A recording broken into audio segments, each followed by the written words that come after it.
Original Congress party లీడర్లు కాంగ్రెస్లోకి వెళ్ళి పోతే మేము సహించం, ఊరుకునేది లేదని చెప్పి రేవంత్ రెడ్డికి హైకమాండ్ చెప్తున్నారు. ఇక రేవంత్ని అటేం చెప్పలేకపోతున్నారు, ఇటేం చెప్పలేకపోతున్నారు. రేవంత్ ఆగమైతుండే ఇక ఆఖరికి. అందుకే రేవంత్ ఏం మాట్లాడతలేడు. ఆఖరికి పార్టీ మారినటువంటి ఎమ్మెల్యేలు ఇప్పుడు కొత్త నినాదాలు ఎత్తుకురు. ఏమని? మంచో చెడో కేసీఆర్ ఉన్నప్పుడే బాగుంటుండే అని. మొన్న పోచారం శ్రీనివాస్ రెడ్డి ఓపెన్ అప్ అయిండు. ఏం ప్రభుత్వం ఇది, ఎక్కడ ప్రభుత్వం?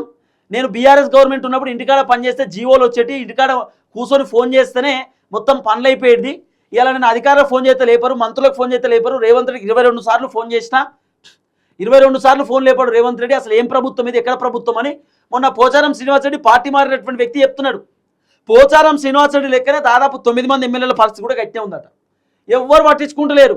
ఈ 9 మంది ఎమ్మెల్యేలు బీఆర్ఎస్లోకి వెళ్ళి కాంగ్రెస్లోకి పోయినా ఇంకా వాళ్ళు బీఆర్ఎస్లో ఉన్నట్టే చూస్తున్నారు కాంగ్రెస్ పార్టీలు. కాబట్టి 9 మంది ఎమ్మెల్యేలు డిసిషన్ తీసుకురాట, వద్దు ఉండలేం, ఈ కాంగ్రెస్ ఏదో ఫ్రీడమ్ అనుకున్నాం, కాంగ్రెస్లో మంచిగుంటుంది అనుకుంటే మంచే చెడో బీఆర్ఎస్ఏ నయం, బీఆర్ఎస్ ఉన్నప్పుడే మంచుకుంటుండే, కేసీఆర్ పేరు చెప్పుడుతోటే పనులు అయిపోయేది, ఇలా ప్రతిపక్ష పార్టీలో ఉన్న మంచుకుంటుండే. ఇప్పుడు ఈ ఎమ్మెల్యేల బాధ ఏం తెలుసా? ఈ ఎమ్మెల్యేలు బీఆర్ఎస్ పార్టీలో గెలిచిరు, కాంగ్రెస్ పార్టీలకు పోయిరు. అయితే ఇప్పుడు ఈ 9 మంది ఎమ్మెల్యేలకు సంబంధించినటువంటి నియోజకవర్గ జనం అంటే వాళ్ళ కాన్స్టిట్యున్సీ ప్రజలు వాళ్ళందరూ బీఆర్ఎస్ పార్టీ కోట్లేసి కారు గుర్తు కోటేసి గెలిపించారు. ఇప్పుడు ఈ ఎమ్మెల్యేలు కాంగ్రెస్ పార్టీలో పోవడానికి గల కారణం ఏంది? మేము బీఆర్ఎస్ పార్టీ ప్రతిపక్షంలో ఉంటే మా నియోజకవర్గానికి నిధులు రావు, మేము ప్రతిపక్ష పార్టీలో ఉంటే రేవంత్ రెడ్డి డెవలప్మెంట్ కోసం పైసలు ఇయ్యడు, ఫండింగ్ రాదు అని చెప్పి ఈ ఎమ్మెల్యేలు కాంగ్రెస్ పార్టీలోకి పోయారు.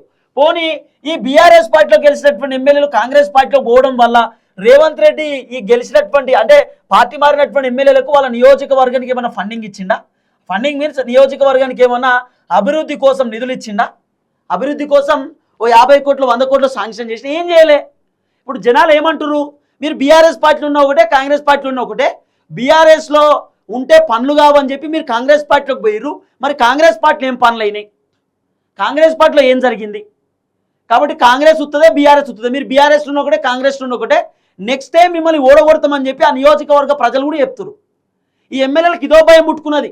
కాంగ్రెస్ పైన తీవ్రమైనటువంటి వ్యతిరేకత వచ్చింది. రాబోతున్న ఎన్నికలలో ఖచ్చితంగా మేము ఓడిపోతాం, రాబోతున్న ఎన్నికలలో మా దుకాణం బంద్ అవుతుంది, మంచిగా చెడో బీఆర్ఎస్తోనే ఉండాలని చెప్పి వీళ్ళు డిసిషన్ తీసుకురు ఎమ్మెల్యేలు.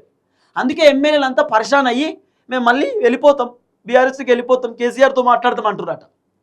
ఇక కేసీఆర్ కూడా ఒకటే మాట చెప్పిండట, వచ్చేటోడు రాని పోయేటోడు పోని నాకేం తెలియదు, రావాలనిపిస్తే రమ్మని చెప్పు, లేకపోతే వద్దని చెప్పు, కానీ ఒకవేళ ఏ ఎండకా గొడుగు పట్టేటోడు ఉంటే మాత్రం రానియం, ఇష్టానుసారంగా వ్యవహరిస్తే రానియమని కేసీఆర్ చెప్పిండట.